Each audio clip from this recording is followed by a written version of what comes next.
Hello guys, ഇന്ന് ഞാൻ duty കഴിഞ്ഞ് വീട്ടിൽ പോവാണ്. ഈങ്ങാപ്പുഴ എത്തിയപ്പോൾ അച്ഛനവിടെ വെയിറ്റ് ചെയ്യുന്നുണ്ടായിരുന്നു. വീട്ടിലെത്തി വേദു നല്ല ഉറക്കമായിരുന്നു. ദേവ് ഇതേ റെഡിയാവാൻ നോക്കുന്നു. അവനിന്ന് സ്കൂളിൽ പ്രോഗ്രാം ഉണ്ട്. വേദുവിൻ്റെ അടുത്ത് പോയി 2 ഉമ്മയൊക്കെ കൊടുത്തു. അച്ഛനും അമ്മയും വേദുവിനും ദേവുവിനും ഡ്രസ്സൊക്കെ വാങ്ങിച്ചിട്ടുണ്ടായിരുന്നു. കുറച്ച് കഴിഞ്ഞപ്പോഴത്തേനും മോൾ എണീറ്റു. പിന്നെ ദേവുവിനെ ഒരുക്കി കുറേ ഫോട്ടോസൊക്കെ എടുത്തു. അവനെ നേരെ സ്കൂളിൽ കൊണ്ടുവിട്ടു. സ്കൂളിലെത്തിയപ്പോൾ അവൻ്റെ ഫ്രണ്ട്സിനെ കണ്ടപ്പോൾ അവനങ്ങ് പോയി. പിന്നെ ഞാനും അച്ഛനും നേരെ കട്ടിപ്പാറയ്ക്ക് വിട്ടു. ബാങ്കിൽ പോയി ചായ കുടിച്ചു. ദേവ് വീട്ടിൽ പോയി ഡ്രസ്സ് ചേഞ്ച് ചെയ്തു. ഞാൻ ഇനി കുറച്ച് ഉറങ്ങട്ടെ ഗായ്സ്. ദേവ് ഉറങ്ങി എണീറ്റപ്പോൾ തന്നെ അമ്മ വന്നു, ചായ തന്നു. അച്ഛനിതേ എനിക്ക് ചിക്കൻ കറിയൊക്കെ ഉണ്ടാക്കുന്നുണ്ടായിരുന്നു.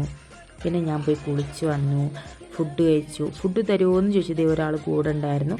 അപ്പോൾ കഴിച്ചതിന് ശേഷം അയാൾക്കും കുറച്ച് കൊടുത്തു. പിന്നെ റെഡിയായി അമ്മേൻ്റെ കൂടെ കുറച്ച് ഫോട്ടോസൊക്കെ എടുത്തു. വരുന്ന വഴിക്ക് അമ്മേൻ്റെ വീട്ടിൽ കയറി അച്ഛൻ്റെ അടുത്ത് യാത്രയും പറഞ്ഞ് നേരെ ബസ്സും പിടിച്ച് ഹോസ്പിറ്റലിലോട്ട്. ഹോസ്പിറ്റലിലെത്തി ഡ്യൂട്ടിക്ക് കയറി. ഈ വീഡിയോ ഇത്രയേ ഉള്ളൂ. Bye bye.